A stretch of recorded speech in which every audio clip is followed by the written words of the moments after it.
अब जो छोटे भाई हैं वो कहते हैं फौरी तौर पर करें, तो छोटे भाई हमारे पास आए हुए थे।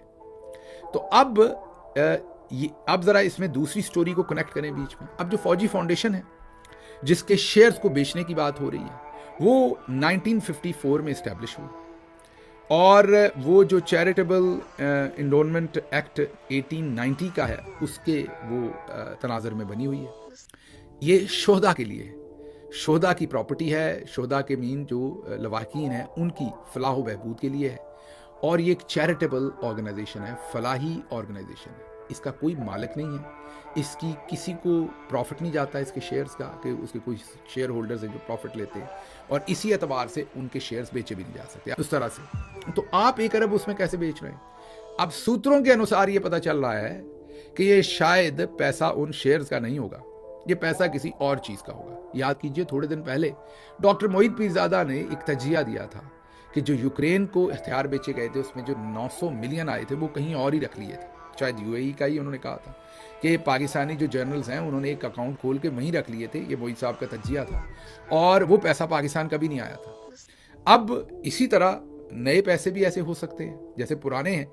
अभी जो मामलात अमन फोर्स के अंदर भेजने वाले मामलात हैं, लिबिया के साथ जो मामलात चल पड़े हैं, उनको कोई 4 अरब डॉलर से ज़्यादा का असलहा फ़रोख्त करना है, इन सारे मामलात के अंदर अब हो सकता है कि पैसा कहीं और से हो सकता है। तजिया दे रहे हैं हम। तो बड़े भाई हैं वो समझते हैं आलमी लेवल पर हमारा जो पूरे का पूरा एक इन्फ्लुएंस है वो ज़्यादा है। जो छोटे भाई हैं जो हमारे पास आए हुए थे वो समझते हैं कि नहीं, आलमी लीडरशिप में हमारा इन्फ्लुएंस ज़्यादा है। अब बड़े भाई के लिए हमने मुसीबत पैदा कर दी, पेस ही तेज़ कर दिया बड़ा ज़्यादा। अब जब पेस तेज़ कर दिया बड़े भाई के लिए तो उसने कहा कि यार इसको रोको किसी तरह।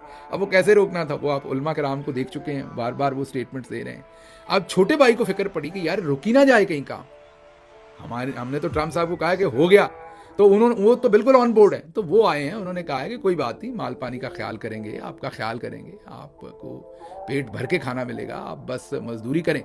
एक वैसे तो वो आपस में इकट्ठे ही हैं, कोई ऐसी उनकी दुश्मनी नहीं है, लेकिन दो भाइयों के अंदर भी तो कई दफ़ा इख्तियारात का या कौन सा काम किसने करना है, किस काम में किसकी ज़्यादा सुनी जानी चाहिए, किस काम में किसकी महारत ज़्यादा है, तो कई दफ़ा इस चीज़ के ऊपर फ्रेंडली कॉन्फ्लिक्ट होते हैं ना। तो वहाँ पर बड़े और छोटे का जो कॉन्फ्लिक्ट है उसके दरमियान में हम आ गए हैं।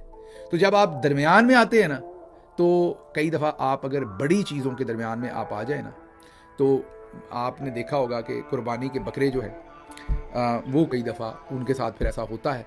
उस टाइम कुर्बानी करते हुए नहीं, बहुत महीने पहले उनके साथ ऐसा किया जाता है। तो वो जब दो चीज़ों के आप दरमियान में होते हैं तो फिर कई दफ़ा आप ज़्यादा प्रेस हो जाए तो आपकी जान ही निकल जाती है।